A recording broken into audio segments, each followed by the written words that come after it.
sister of Absalom, son of David. Amnon became so obsessed with his sister Tamar that he made himself ill. She was a virgin, and it seemed impossible for him to do anything to her.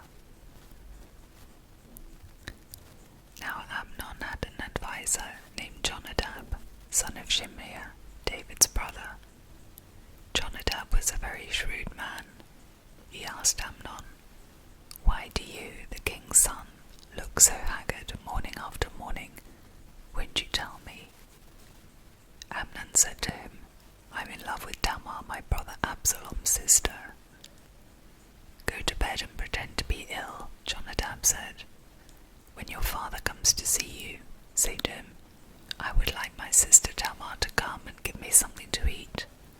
Let her prepare the food in my sight, so I may watch her and then eat it from her hand.'" So Amnon lay down and pretended to be ill.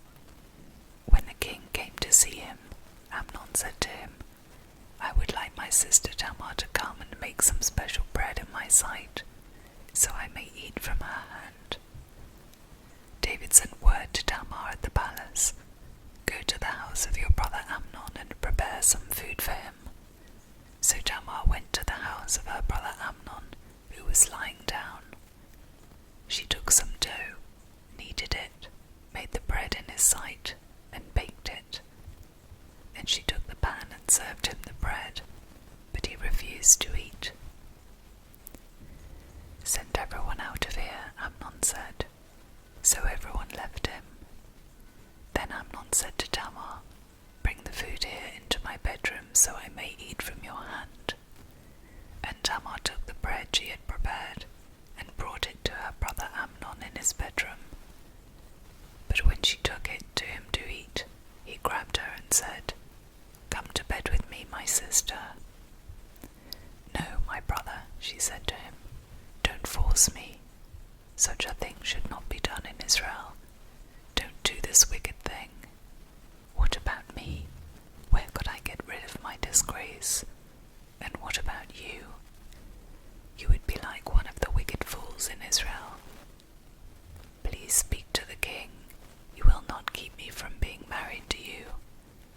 But he refused to listen to her, and since he was stronger than she, he raped her. Then Amnon hated her with intense hatred.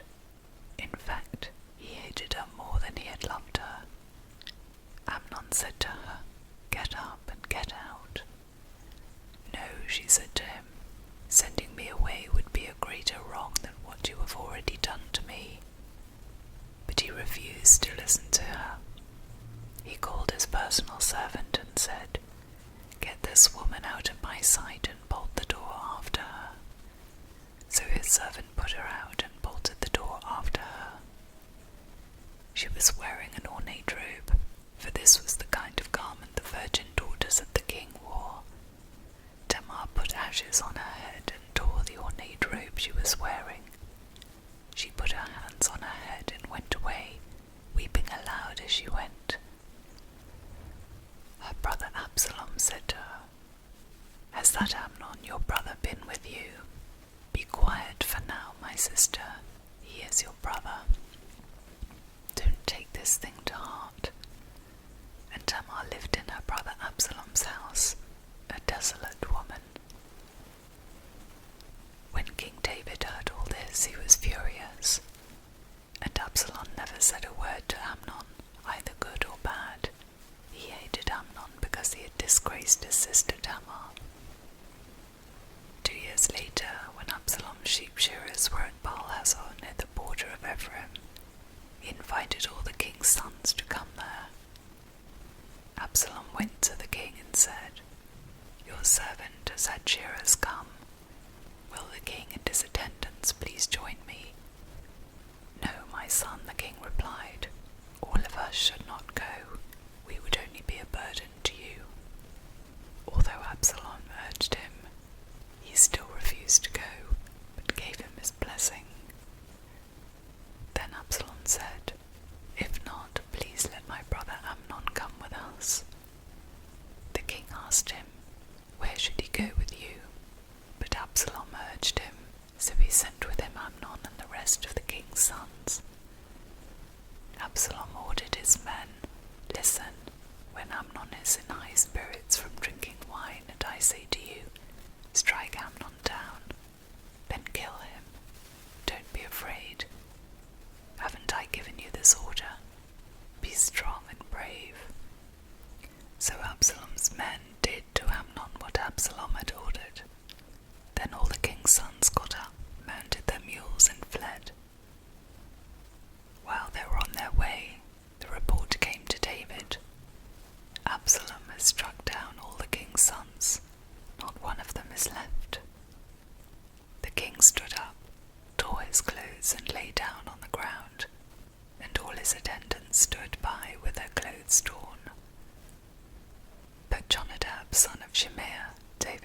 said, "My lord should not think that they killed all the princes. Only Amnon is dead."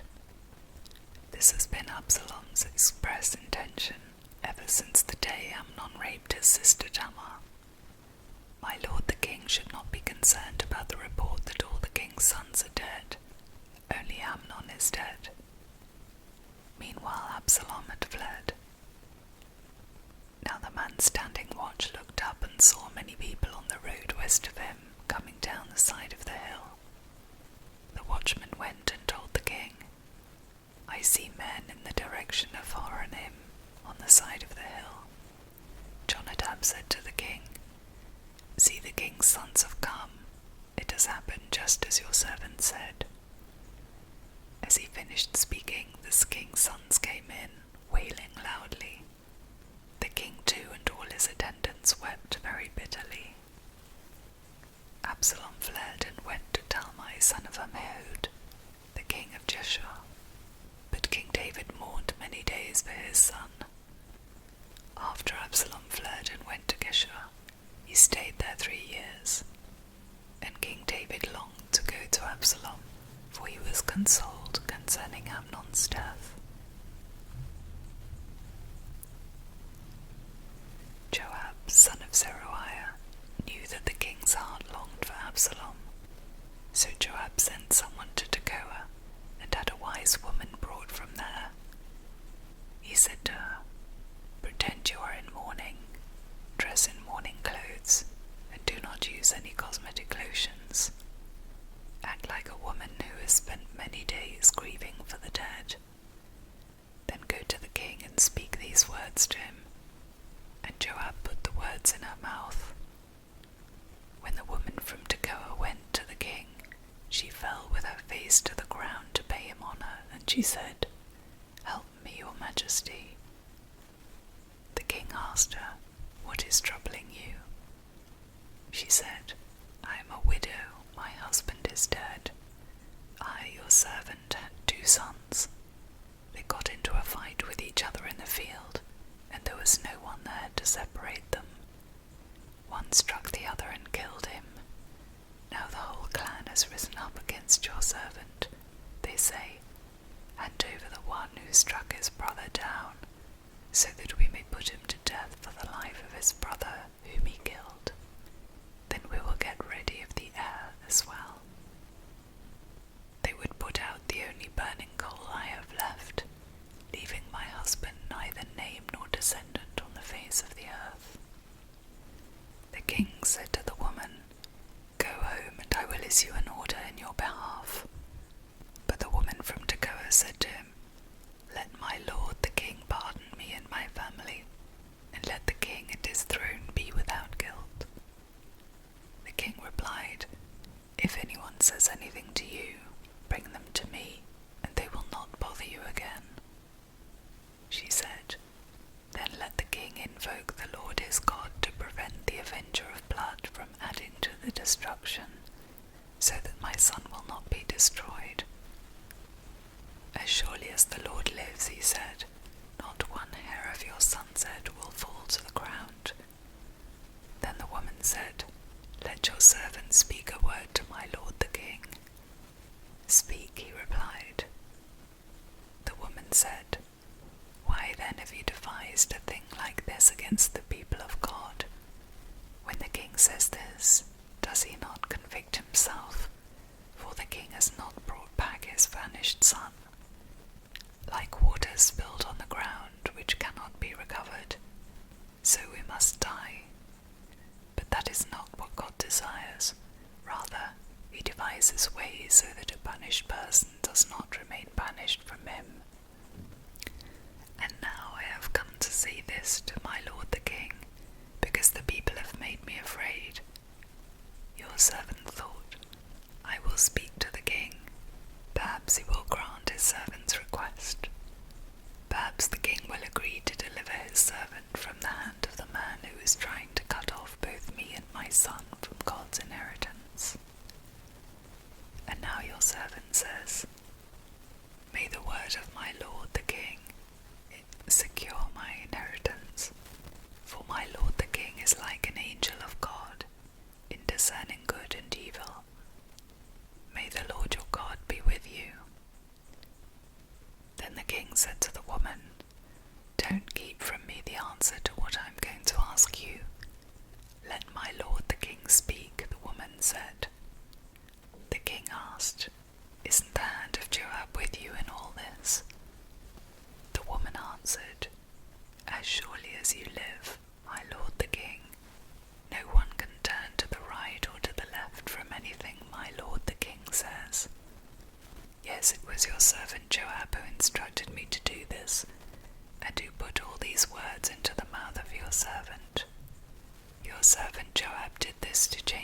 present situation.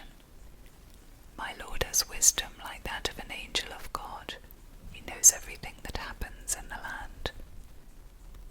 The king said to Joab, "Very well, I will do it. Go, bring back the young man Absalom." Joab fell with his face to the ground to pay him honor, and he blessed the king.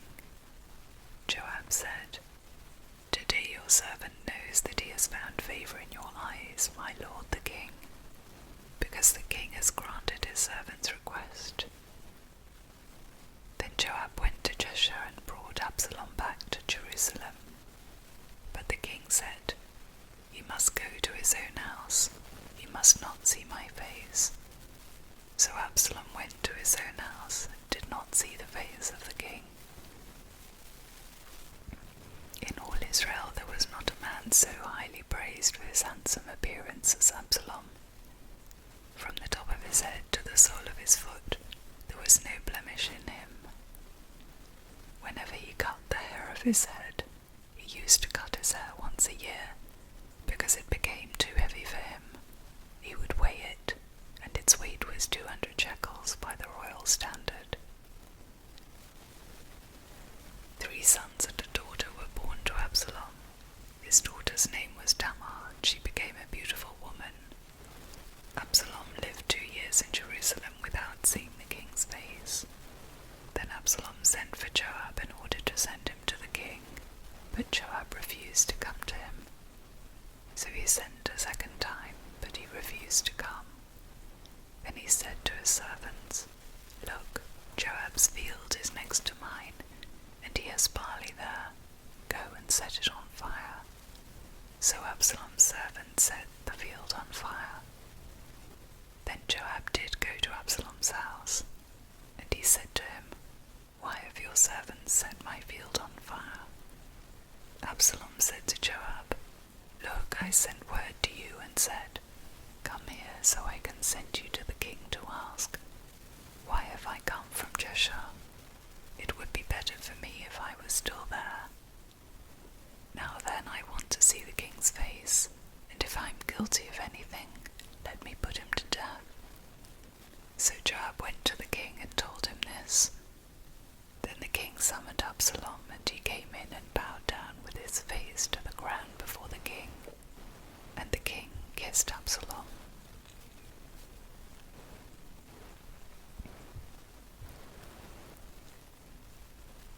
In the course of time, Absalom provided himself with a chariot and horses, and with 50 men to run ahead of him. He would get up early and stand by the side of the road leading to the city gate. Whenever anyone came with a complaint to be placed before the king for a decision, Absalom would call out to him, "What town are you from?" He would answer, "Your servant is from one of the tribes of Israel." Then Absalom would say to him, "Look, your claims are valid and proper, but there is no representative of the king to hear you." And Absalom would add, "If only I were appointed judge in the land, then everyone who has a complaint or case could come to me, and I would see that they receive justice." Also, whenever anyone approached him to bow down before him, Absalom would reach out his hand, take hold of him, and kiss him. Absalom behaved in this way toward all the Israelites who came to the king asking for justice, and so he stole the hearts of the people of Israel. At the end of 4 years, Absalom said to the king, "Let me go to Hebron and fulfill a vow I made to the Lord. While your servant was living at Geshur in Ammon, I made this vow. If the Lord takes me back to Jerusalem, I will worship the Lord in Hebron." The king said to him, "Go in peace." So he went to Hebron. Then Absalom sent secret messengers throughout the tribes of Israel to say, "As soon as you hear the sound of the trumpets, then say, 'Absalom is king in Hebron.'" 200 men from Jerusalem had accompanied Absalom. They had been invited as guests and went quite innocently, knowing nothing about the matter. While Absalom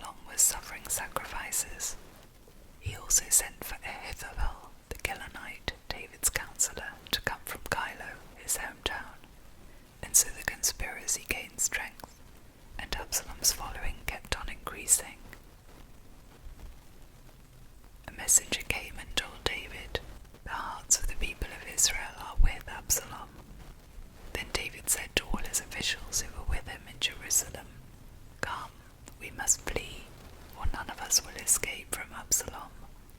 We must leave immediately, or he will move quickly to overtake us, and bring ruin on us and put the city to the sword."